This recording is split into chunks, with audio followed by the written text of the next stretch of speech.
Oh, pocket.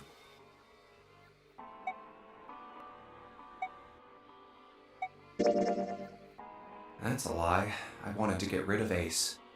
I sent him to the wheelhouse at the beginning for a reason. I wanted to talk to Clover alone. Oh, now we got to the spot. We currently just entered door number 1. We just entered door number 1, and Ace came up to us and wanted to mess around with the watch that we found and everything. So, yeah. Now apparently the story changes a little bit. We need to talk to Clover a little bit more to hear about the experiments and everything. We kind of got abruptly interrupted. There's something I want to ask her, and I don't want anyone to overhear us. Oh yeah, she'll probably switch to this narration screen so it's I'm easier. pretty sure Clover won't talk if there's anyone else around. I'm a little desperate to send him back. Quick, he has to leave. Ace opened his mouth, then took another look at Junpei and shut it again.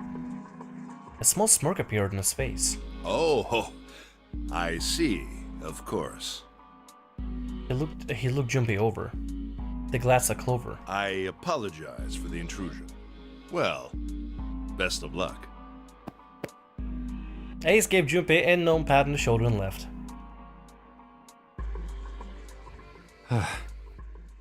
Junpei let out a sigh and brushed a few drops of sweat from his forehead. He turned and found himself looking straight into Clover's eyes. She heard what Ace had said. She regarded Junpei with caution. What was that about? She was clearly suspicious, and with good reason. Why are you looking at me like that? Junpei's eyes widened, and he held up his hands in a gesture of innocence. No, it's not like that. What's it like then? I just wanted to hear the rest of that story. I didn't get a chance to ask you about it until now. What story? About the experiment, remember? The one you started to tell me in the operating room? You said something about an experiment that happened here 9 years ago. Clover bit her lip. She stared down at the floor for several long moments. When she spoke, it was barely audible. I'm sorry, but I don't want to talk about that right now. Oh yeah, because this is the moment where we just heard about we saw the watch from her brother. We found out that her brother is dead. I'm just not in the mood, okay? You understand, right? I keep thinking about my brother.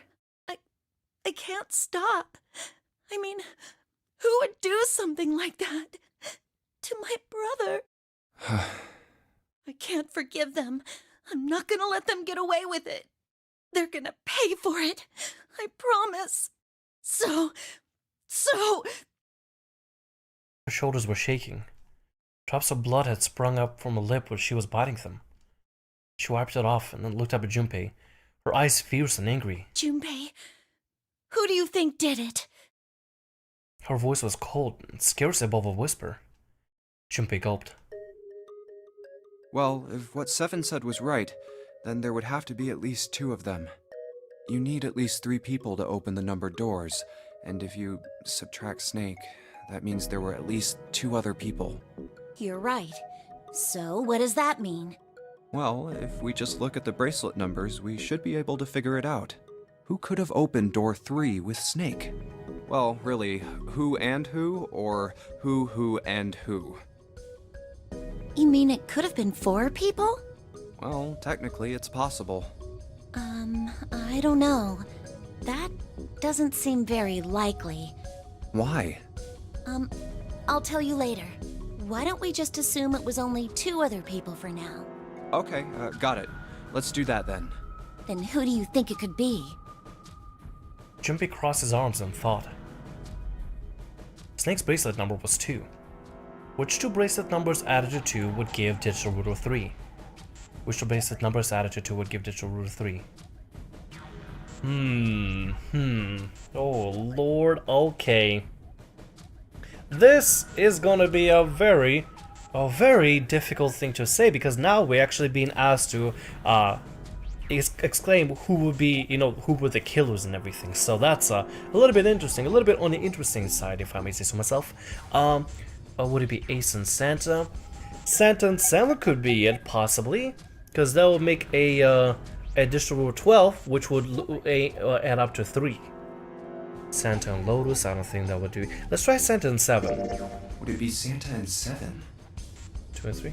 Yes, okay, that will be it. That's one that I got correct. The digital route for Snake, Santa, and 7 is 3. Wait, hold on. Are Santa and 7 the killers? What's wrong? Clover looked at Junpei, and he looked back at her. There was no point in hiding it. Well, I thought about it, and... He told her his conclusions. That's what I thought. She looked less surprised than he'd expected. Santa and 7. If it was 2 people, then that's the only combination that works. Is it? Wow. You know what I should have done? I should just grab pen and paper and just would have got the digital roots of them before even doing it. That was probably like the only one answer. I done goofed so bad. I'm sorry. Hey, wait a minute there. Don't you think it's a little too early to be jumping to conclusions? Well, all I said is that those 2 would have been able to open door 3 with your brother. There might be other possibilities. Well, what other possibilities? He didn't have an answer. He was ready to admit defeat when Clover spoke. Are you saying you think that it was 3 or 4 people? I really don't think that's likely. Why not? Can I borrow your pen and paper? Clover put her hand out expectantly. Yeah, here. Junpei pulled out his pen and pad of paper and handed them to her. She opened the notebook and wrote down several simple additional problems. Eventually, she had 8, which provided a digital root of 3. 2 plus 1, 2 plus 1 plus 3 plus 6 is 12. 2 plus 1 plus 4 plus 5 is 12. 2 plus 4 plus 7 plus 8 is 21. 2 plus 5 plus 6 plus 8 is 21. 2 plus 1 plus 3 plus 7 is 8, 21. 2 plus 1 plus 4 plus 6 plus 8 is 21. 2 plus 1 plus 5 plus 6 plus 7 is 21. 2 plus 3 plus 4 plus 5 plus 5 plus 6 is 21. What's this? These are the combinations for 3 or 4 people. These 8 combinations are the only possible ones. Oh, I see. Junpei, Yeah? I can trust you, right? Of course. Why would you need to ask that? Really? Yeah.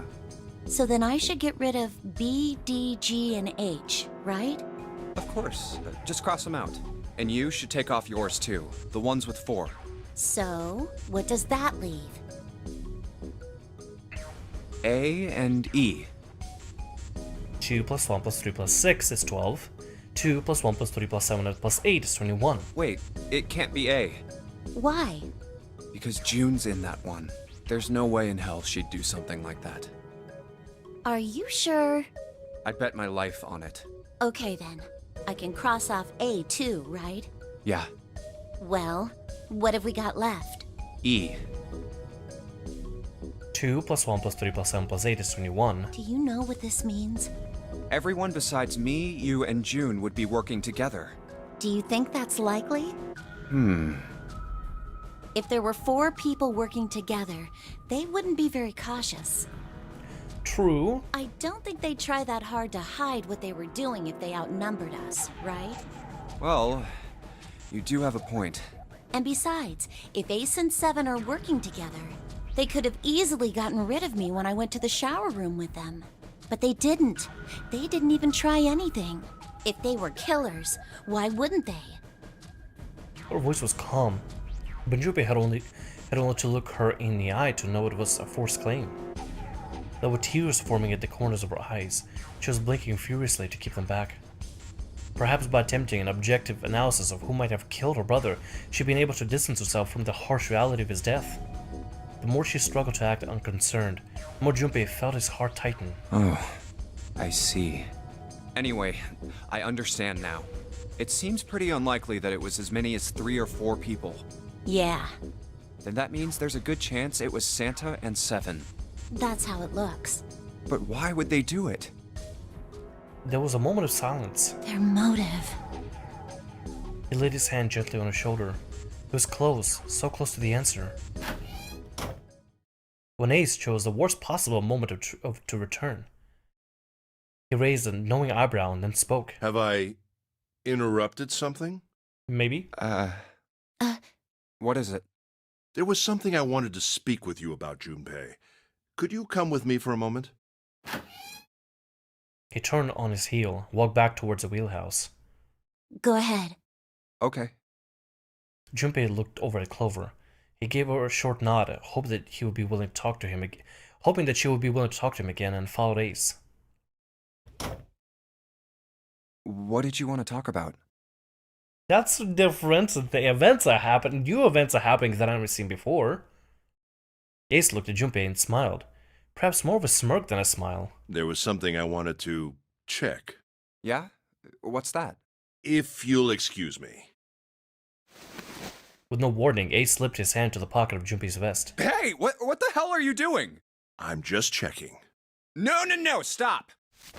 He reached for Ace's arm. But it was already too late. In the older man's hand was a piece of paper Junpei had pulled up and hid in his pocket. Just as I thought. Oh yeah, I remember that now. What exactly are these pieces of paper hiding in your pocket? You switched them, didn't you, when we voted? Well, I can't say that I care. I managed to get through the numbered door I wanted, despite your mischief. Then, why did you... Oh, simple curiosity. I hope you won't think ill of me for it. Ace smiled, gave Junpei a friendly pat on the shoulder, and turned his heel and left.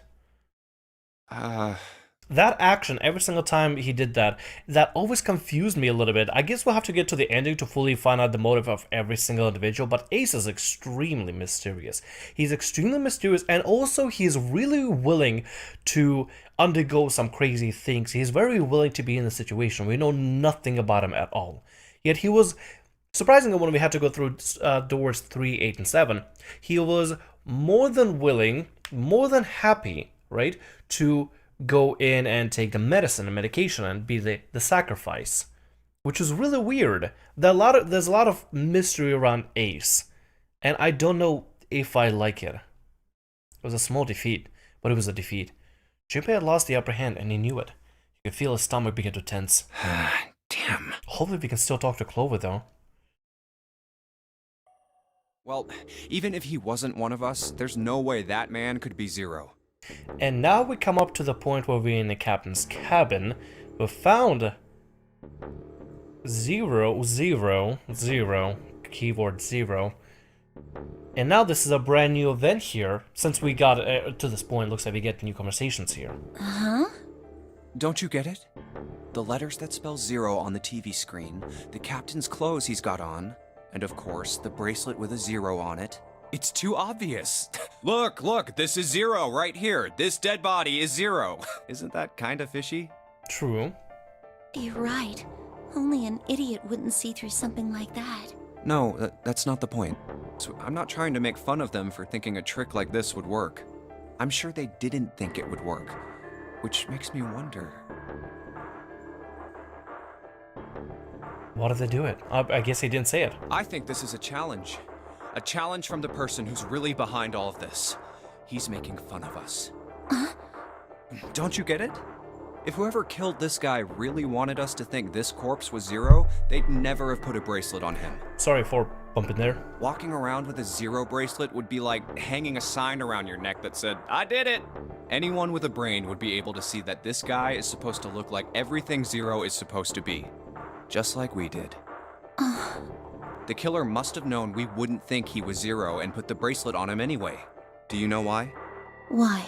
Like I said, he's mocking us. Too bad, suckers. This isn't 0. Where's the real me then? See if you can catch me.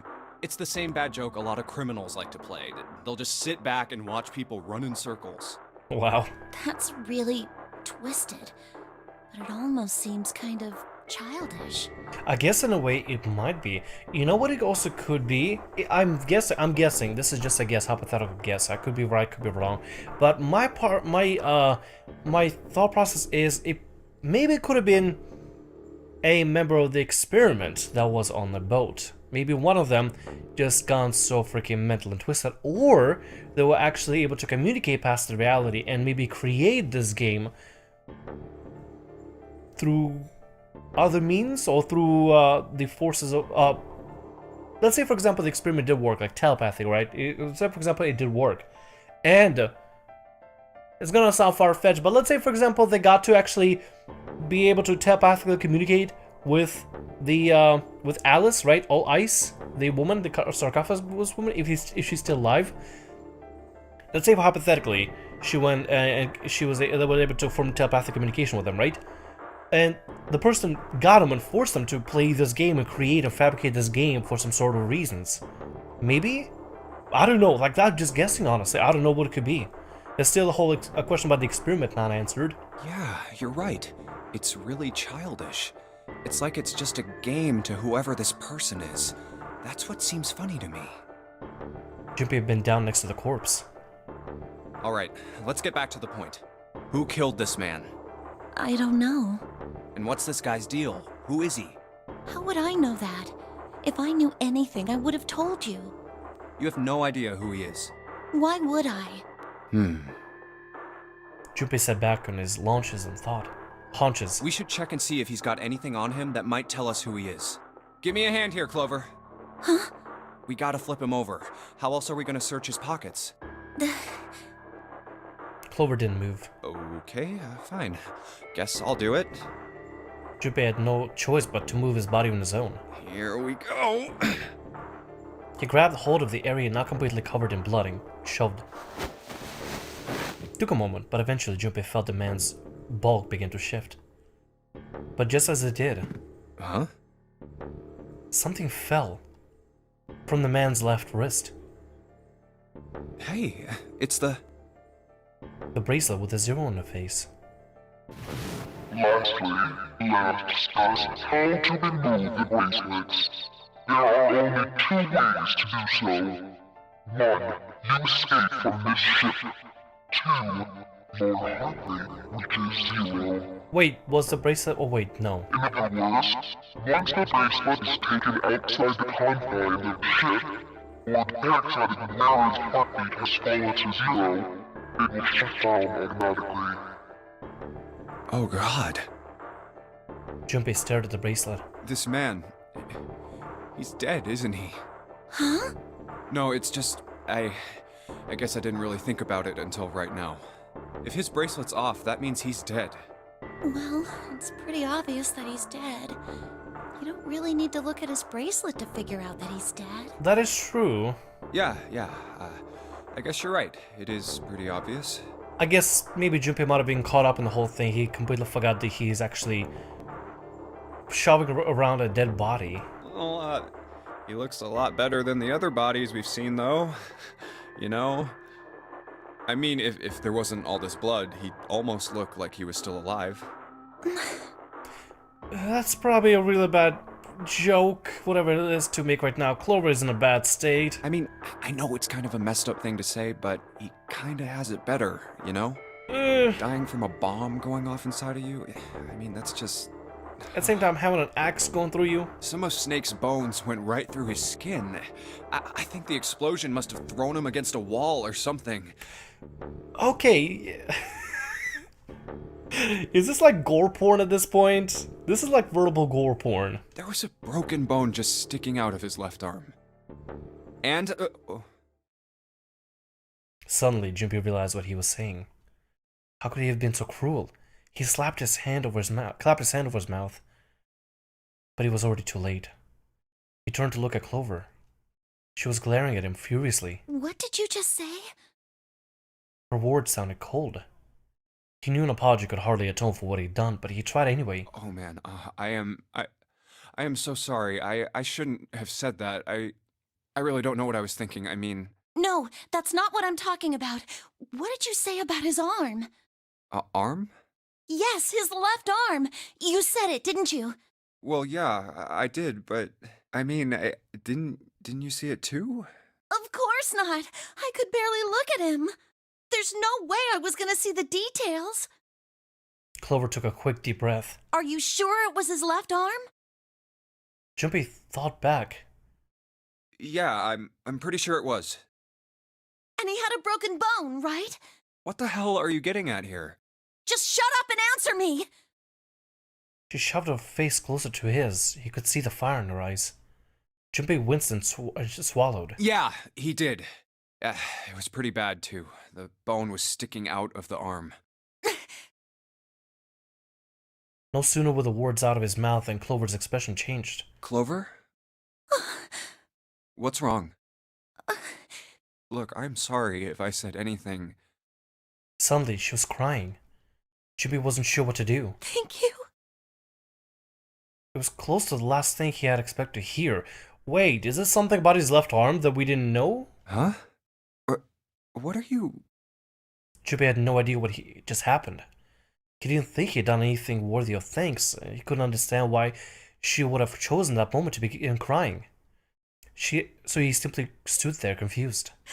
Thank you so much, Junpei. She thanked him again, and then something even stranger happened.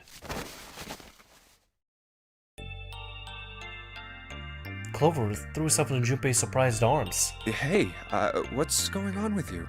I'm sorry, it's just... I'm so happy! Why? The body in the shower room, it isn't his! It isn't my brother! What? Huh? It's not Snake! Why on earth would you think that? Because his left arm is... She stopped herself. I'm sorry. I really shouldn't be talking about this. Oh, wait, is his left arm fake? He did always put it in his jacket at all times. I'm pretty sure I've seen him put the left arm in his jacket a lot of the times. Is his left arm prosthetic? Junpei decided it would be prudent not to press her for any more information. If she did not wish to tell him, she certainly had a reason for doing so. Perhaps more importantly, however, if Clover was so certain that she was likely right, that means that the body in the shower room wasn't Snake. It wasn't much, but that knowledge lifted some of the weight from Junpei's heart. But he's still alive. I'm so happy. Tears shone in her eyes. Those tears melted Junpei's heart. As she cried, she had pushed herself up against his chest like a child.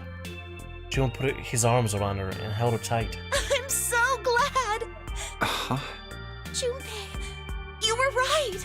Huh? No matter what happens, you can never lose hope. You have to remember what's most important, and that's to have faith and to have love. If you can remember all of those, that'll bring you good luck. Clover reached into her pocket and pulled something out. That's... It was a laminated bookmark with a 4-leaf clover. I only made it here because you gave me this. I was suspicious of everybody. I was angry and miserable. But because I had this 4-leaf clover, because of what you said to me... Yeah.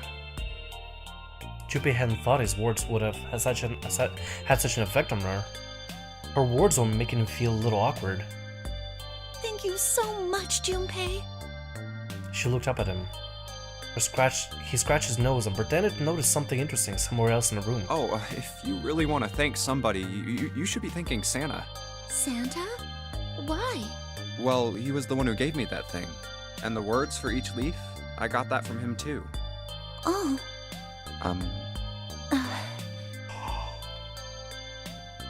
Wait a minute. Don't tell me they were both part of the experiment. Then suddenly, Clover broke away from Junpei.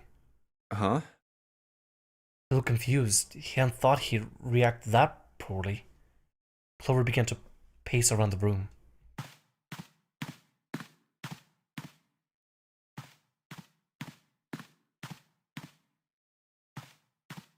Six steps to the left, 6 steps to the right, another 6 to the left, and then she stopped. Did Santa really tell you those things? Her eyes were serious, but not angry. Yeah, he did. Did I, say something wrong? Oh no, not at all. In fact, this could be really good news, I think. You think? Santa knew about the words and the clover. The only people who should know about that are the other subjects. Subjects? Subjects? The other people who were in the experiment 9 years ago, with my brother and me. I knew it! It's all connected. It all makes sense. The kids that were there was Snake, Clover, and Santa. Wait, does that mean we were also part of the experiment as well? Or were you too old for that? No, wait a minute. No, Snake is still kind of older, so it could be a possibility that we were also part of the experiment as well. But I guess Santa is also as well. That is actually kind of neat. Oh my god, that is crazy. Alright. So, we know why Lotus is here. We know why everybody else except Ace is here. We're not really sure why June is here or Junpei. Were we part of the experiment? But he's blind. And I was part of the Nevada test group. So neither of us would be able to recognize the faces of the people who were on this boat. Whoa. Okay, time out. Yeah, major time out. Junpei held up his hands, took a deep breath, and let it out. Let's just calm down for a second, okay? Start from the top. Don't start with the end and then jump to the middle. You gotta start with 1 and then move to 2 and 3 and 4 and so on.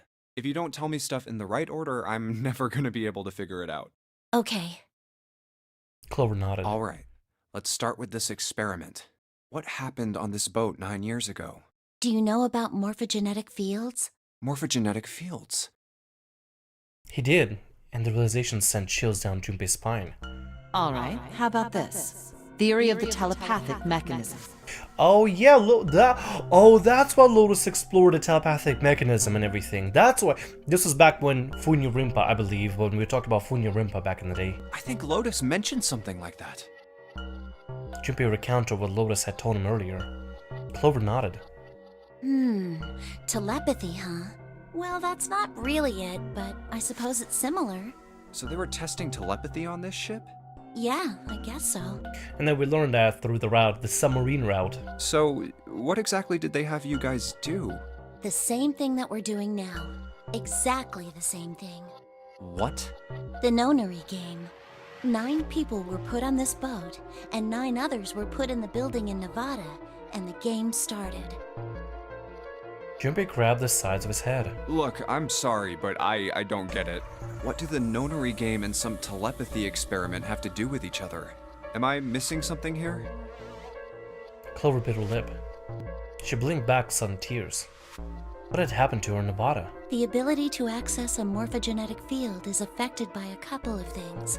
The first is epiphany, and the other is danger. You know how sometimes when you're up against a really tough problem, and then the answer just kind of pops in your head? That's an epiphany. And what you learn from the epiphany can be transmitted with telepathy. When you add danger to that equation, then it gets easier to transmit that information over telepathy. So you're saying the Nonary Game was supposed to introduce that element of danger?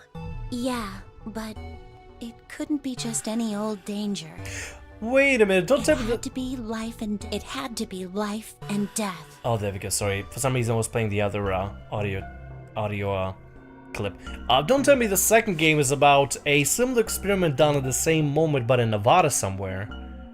Oh, I can't wait to play the second game, but we have to finish. We got 3 endings left, ladies and gentlemen. And someone did actually die. A girl. Huh. Junpei felt a sudden grip of despair on his heart. Something deep and distant and a powerful squeeze, and for a moment he felt very, very empty and alone. She was on the boat with my brother. I was in Nevada. I never met her, but I did hear her name. Her name was... The sound of the door opening like that was a gunshot. Junpei spun around. Oh, my apologies. I seem to have disturbed you. And Ace is coming out of nowhere. Ace! The most mysterious man in the world. You two must have strong stomachs. I can't imagine how you could stay in this room for so long. Ace glanced down to the floor. At the corpse covered in blood. At any rate, Junpei, would you be so kind as to come and help me with something? I'm having a little trouble and I could really use your assistance. Come on, it'll only take a moment. With that, he turned and walked back towards the communications office.